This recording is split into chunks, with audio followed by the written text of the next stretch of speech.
Postcards from the Kitchen.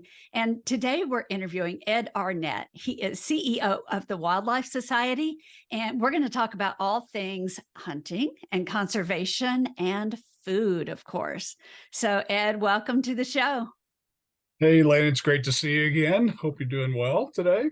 Good to see you. I am. And so, as long as we're here, let's tell everybody how we know each other. I know Ed through conservation. He and I worked on bat conservation in the past, and he has gone on to fulfill his current role as CEO. So, when I started thinking about who to interview, and especially when it comes to conservation and food and hunting and old traditions like that, we have changing modern attitudes about that. Right.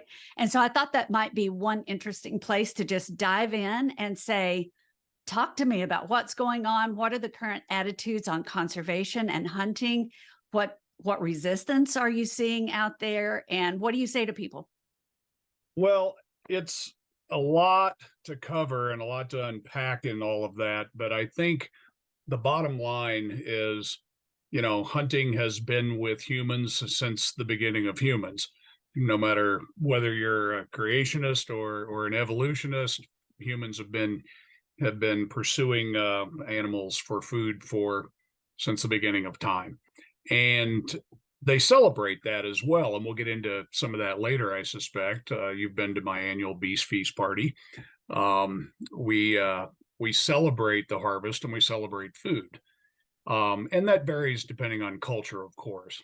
Native Americans have different views than perhaps other cultures and so on and so forth, other indigenous peoples and such. But we all celebrate food in some way, shape, or form. And I think the changing in attitudes, particularly with a lot of urban folks, they become more disconnected with nature. And they think you go down to the grocery store and that's where you get your food. And there's no need to kill animals for food anymore when you can just go down and purchase it at the store. And interestingly enough, that was one of Aldo Leopold, the founder of the modern wildlife management profession. Great conservationist. I would tell all of your readers and listeners to get this book right here. Happens to be sitting in front of me, a Sand County Almanac. It's a great read. And one of Leopold's greatest fears was that people would someday think that heat comes from the furnace and breakfast comes from the grocer. And his point there was that people, as they become disconnected from nature, lose that context of the land ethic, and the interconnectedness of wildlife and wild places with human existence, really. And so that's a long way of saying things have changed quite a bit.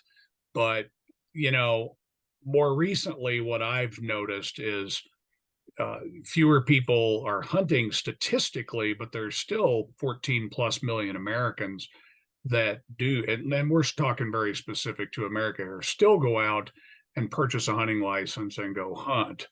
I, for one, my family and I are not 100% wild game, but we're pretty darn close. And I like knowing where my food comes from. And I think that's been a big trend in those that accept hunting. They've made that stronger connection with food. We still see in the polls, and I don't have the exact numbers in front of me, but 70+% of Americans still support hunting, particularly as it relates to food procurement. It's when you start getting into the concepts of trophy hunting and hunting large carnivores, that's when it gets a lot dicier and a little less supportive.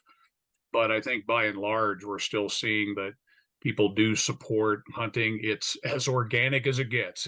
There can be nothing more organic than going out and harvesting your own food and procuring it with your own two hands. And You might yeah, and tell me more about how hunters play into conservation. Why I consider them the original conservationists. So tell me more about that. Well, that's a great point, and though they really are.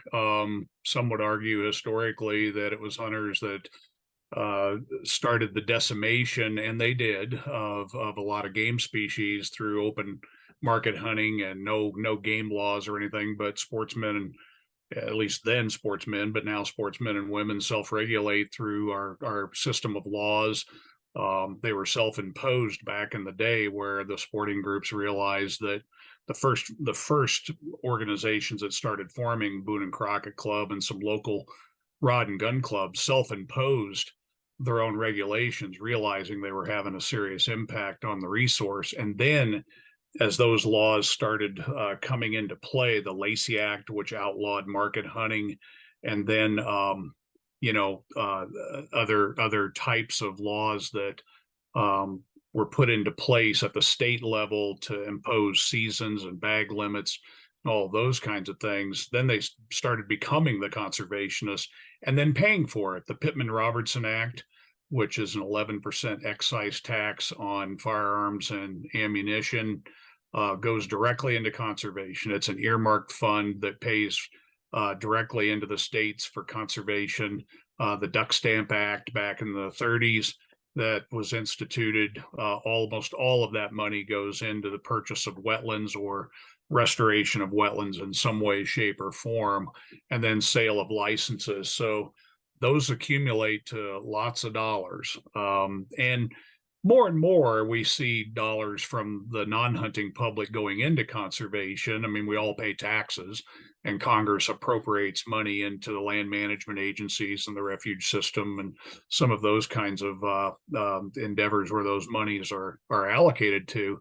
But sportsmen and women still pay a tremendous amount of money into conservation. Yeah, and I'll tell you, so my dad was one of those people that was traditionally a hunter, a fisherman, and that's the tradition that I grew up with. And he took good care of the resource.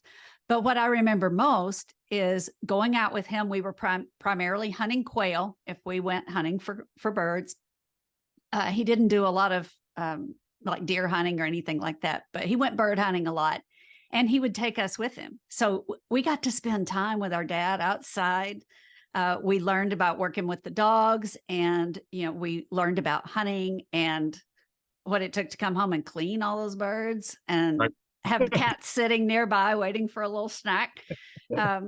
And then also on the fishing side. So I grew up on a lake that was founded for hunting and fishing.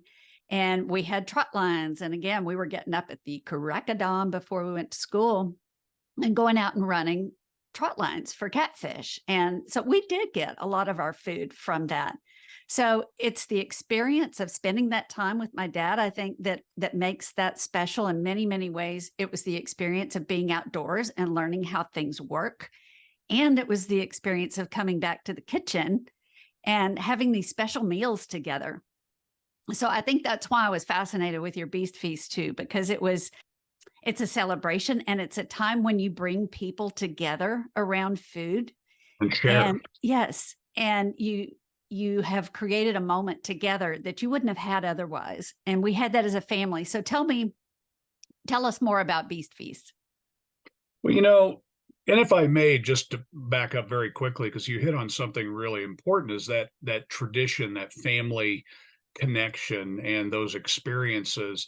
I don't know if I would have become a wildlife biologist had my grandfather not taken me hunting when when I was a small child, Yeah. long before I could even legally hunt. So just being able to go with him and experience the outdoors garnered my love for nature, and I know that sounds like a paradox, or maybe even an oxymoron to some, that how do you hunt and love wildlife? But I don't know I don't know any sporting individuals that dislike wildlife. I mean, they're very passionate, they're very connected to the outdoors, and they want to sustain populations through space and time, and not just so they Yes. can use them, but so other people can enjoy them too. And a lot of those hunting dollars that go into conservation support non-game wildlife and offer other opportunities for Yes. non-hunting wildlife. But that family connection and those experiences is really what led me to become a wildlife biologist. I loved the outdoors. I loved nature. I loved hunting, and I loved animals, and that's why I became a biologist in large part. And a lot of people do. The food angle, it's interesting, because when I was growing up, we ate everything we killed. Yeah. Um, but it wasn't really connected to anything special. So, for example, in my family, Thanksgiving was a very traditional Thanksgiving. At the closest thing to a harvest was maybe my grandpa went out to a local farmer and picked out his turkey and then harvested it that particular day, but it wasn't a wild turkey. We didn't even have wild turkeys where I grew up at that time. Now through restoration activities funded by the sporting community largely, we have turkeys and a lot of them in my hometown area, South Central Illinois. But we didn't really have special gatherings to eat. We'd have hamburgers one night, or we'd eat roast or fried squirrel or whatever we were eating at the time. But it wasn't anything like a special gathering. It was only when I got to college, and it was in 1983. I remember it very well when I was going to Montana State University. The professor that I was working with pretty closely invited me to this thing they called the Beast Feast. And so I showed up and I had a dish that I brought, but everybody was to bring a dish. It was a potluck for all practical purposes. Yeah. Everybody brought something, and they had a guest. They happened to have a guest speaker that night and everything. And I went every year through college. And then when I went to University of Wyoming to school, I kind of carried on that tradition, and somebody had some sort of a feast. And it just grew and grew, and it's something I've been doing literally since 1983 in one way, shape, or form. And then I started hosting my own gatherings in 1994. So by the time you hired me, by the way, back on some, and I showed up in Texas, I was a seasoned veteran of hosting the Beast Feast. And at that time, it was basically whatever I had gone out and harvested the year before, I did the cooking, and I just invited people over and didn't even ask them to bring anything necessarily. And I did most of the wild game cooking. And it's now morphed into a celebration and a large event where I have friends coming from all over coast to coast, one from Seattle, one from Florida, and family and everything in between. And they come a couple of days early for the whole prep, because now I let people help me because it's gotten too big, and now it's just kind of fun. So we actually do a lot of the prep a night or two before, and that's just kind of the fun of it. And then people are bringing in dishes, and I've hosted as many as 120 people before. So it's a lot of fun, and I always do a toast prior to people are picking and eating, but prior to like serving the main courses, we do a toast, and I talk about this as a celebration of our hunting heritage and the endeavors that some of us have individually gone on, and our desire to share that meat and that harvest with individuals, whether they hunt or not. So it's a lot of fun, and I'm going to do it until I physically can no longer do it anymore. Well, I want to come again next time. That's too much fun. You can do a few. Hey friends, let's take a quick break and catch up on some wild game cooking tips.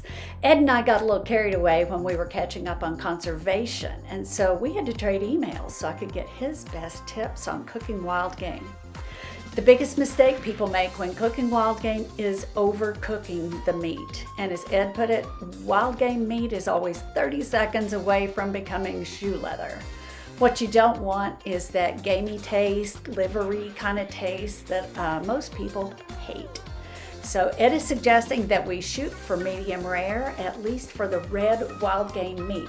Now, another thing that comes up is a lot of people think you need a specific recipe for the wild game dishes, but the truth is you can substitute wild game in almost any of your favorite recipes, anything from soups and chilies to burgers and spaghetti. So when we asked Ed for tips on preparing wild game, he gave us 3 things to think about. You can wet age the game meat by vacuum sealing the meat and letting it sit for several days in the refrigerator. You can even marinate it overnight or for several days before you cook it. Number 2, keep it simple when you're grilling. Ed's recommending drizzling the cut of meat with some olive oil and then seasoning it with your favorite seasoning, and that's it. And if you want to explore some new recipes, Ed is a fan of the television shows Meat Eater, Farming the Wild, and Dead Meat. He also says he loves Hank Shaw's cookbook series on game cooking, and they've got titles like Buck, Buck, Moose, Duck, Duck, Goose, Pheasant, Quail, Cottontail.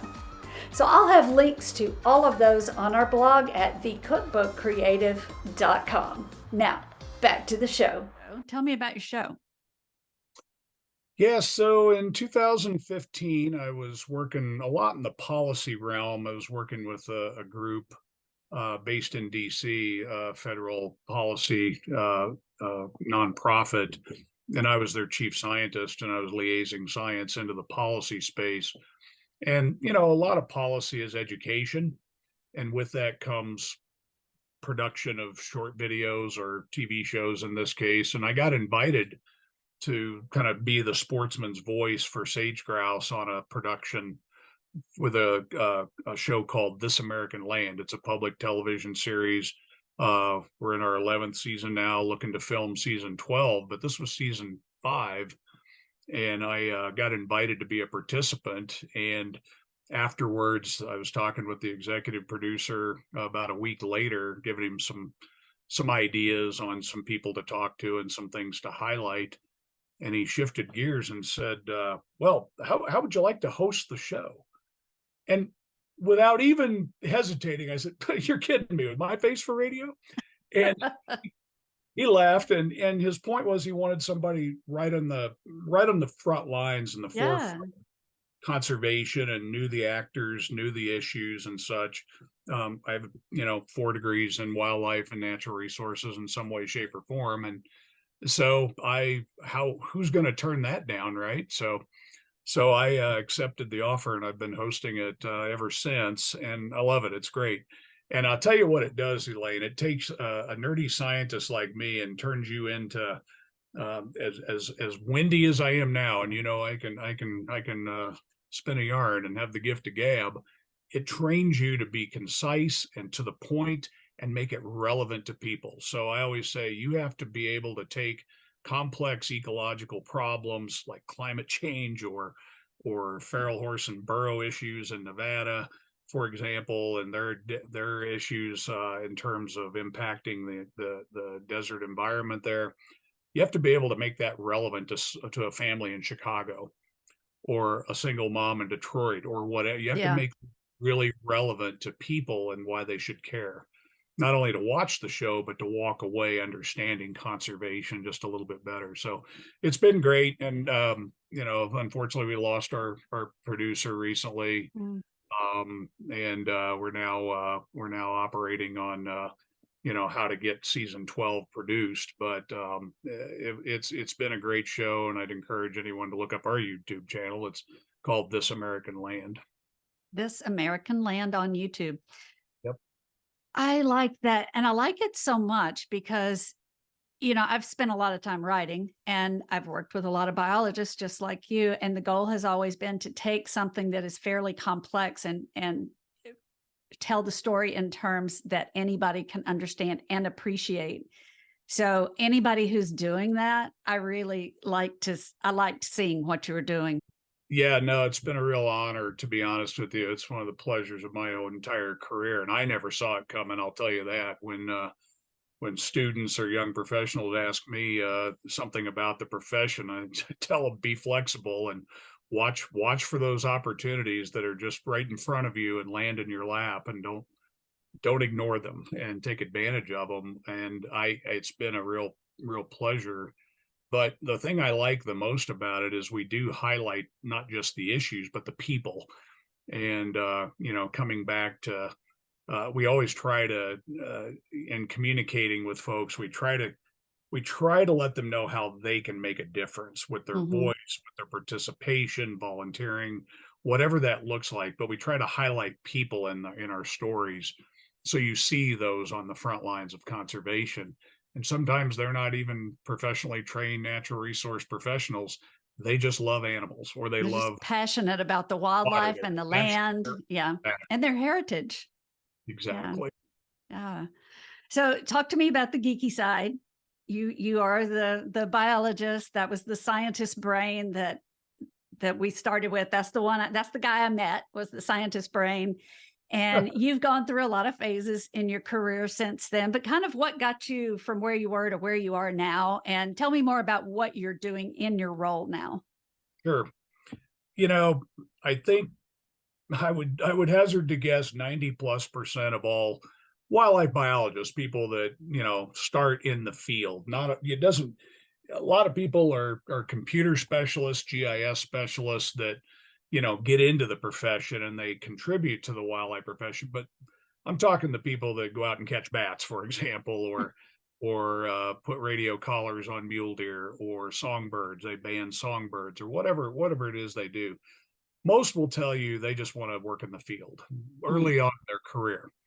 And that's all I really wanted to do is work in the field, work with animals. But gradually, as you garner some talent and some experience and demonstrate some leadership skills, people will ask you to do different jobs. And as you know, I was, at the time when I was hired at Bat Conservation International, I had been a pure researcher. That's really all I had done, minus a stint as a refuge biologist where I was really out in the field every day, just monitoring ducks and sandhill cranes and elk and all kinds of stuff. But I then became a true research scientist for a number of years, including my initial years at BCI. But I also was, part of the senior leadership and had been garnering some leadership skills and ultimately started dabbling a little bit in policy. And when I left BCI, I went to this policy group, and that probably put the finishing touches on me as a well-rounded conservationist, I guess I would say. So I went from field biologist to manage, doing a little bit in the management space with the Forest Service and the refuge system, to a researcher within the timber industry, which gave me a lot of experience about not just the scientific aspects, but also working with a company and interfacing with state and federal agencies and others, a little bit in the policy space on that. But then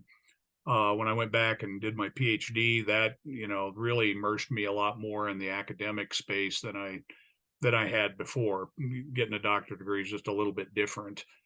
Different level of responsibilities, and you're exposed to different things. And so that helped shape kind of where I'm at today. But then the policy work that I did, most biologists don't even like policy. Um, and I happen to find it intriguing enough. I always said when I heard people giving policy updates, I'm glad you're doing that and not me. Well, then I became one of the individuals doing the updates, and everybody else in the audience like, glad you're doing it, not me. But I found it very rewarding because once you get in the mud pit with the pigs a little bit, so to speak, and believe me, it can be pretty ugly in policy, and most of us see what's going on now. But I mean, just the specific details of writing a piece of legislation and getting it across the finish line, because there's a lot of steps along the way. You realize there's not a whole lot of science that goes into policy making unless someone's taking it to the decision makers. All of that put together, the combination of management, field biology, research, policy, and then some leadership positions along the way kind of helped groom me for this job. And it's rewarding because I've been a member of the Wildlife Society since 1984 and have participated in some way, shape, or form at the state chapter level, and I've always been a member and engaged in some way, shape, or form. So it's really an honor and a real pleasure, and this is where I'll cap my career. I love it. So And it's kind of like a recipe, right? There's so it many really is. ingredients to you for this one particular role, and it just seems to have turned out perfectly, and I'm so happy that you're in it. It's running any nonprofit, even if it's your professional society, is like running a business. And if you don't run it like one, you'll run it in the ground pretty fast. Yeah, I've worked with a lot of nonprofits, and I think that's so key. So I hope anybody listening and that is affiliated with a nonprofit takes that away. If you don't run it like a business, especially today where it's so competitive just for attention from the average consumer or donor, then you're going to lose. Somebody's going to take that space. So it's really important to treat it like a business. Let's flip back to the kitchen for a second. So we'll do a speed round. Let's do it. What food would you never eat again? Hmm. I needed these up front. I got to think about that one a little bit. Um, Boy, there's a lot of things I haven't tried, but I'm not big on tofu on a stick. That's for sure. Not a Okay, big I think we can agree to pass on that one. What is your favorite kitchen gadget? favorite kitchen gadget. A good chef's knife, a very sharp, good chef's knife. Because I use that for just about everything. Yep, a good one will serve many, many purposes in the kitchen. What food can you eat over and over again and never get tired of it? Tacos. Mm, Who doesn't say kind. that, right? Tacos, burrito, we had fajitas last night. Any particular kind of taco? Oh, I like hard shells, but I What's never in get it? Beef? oh Chicken? ground venison, Okay. and then the standard toppings. More You old have a school. favorite recipe for that you want to share with anybody? Actually don't, just Okay. pretty basic taco. Yeah. I So ground venison with taco seasoning. taco seasoning and yeah, just cheese and lettuce, tomatoes, and the works. Avocado. I'll Yum, Tex-Mex it up a little bit and put some avocado and sour cream and then I make my own salsa. We've gotten into gardening a little bit more, and I've got more salsa than I know what to do with. yum. Salsa in the Potato, garden. right? Okay, Potatoes did well. last question. You've traveled a lot. So when you've been traveling, what is your most memorable food experience when traveling?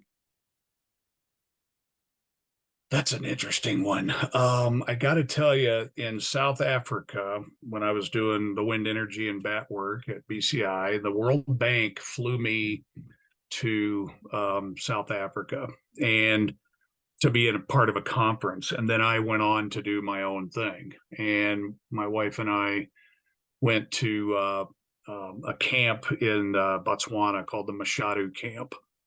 And we sat around what's called a boma, British officers' mess area. So a little bit of carryover from British colonization, but the way they set it up, that's why they called it a boma. It's where the British officers would eat. So they set us up that way, and then we were served. I believe we ate kudu, impala, and a couple of other meats that had been probably taken by sport hunters. But if anybody knows, a lot of people think people that go to Africa just shoot the trophies.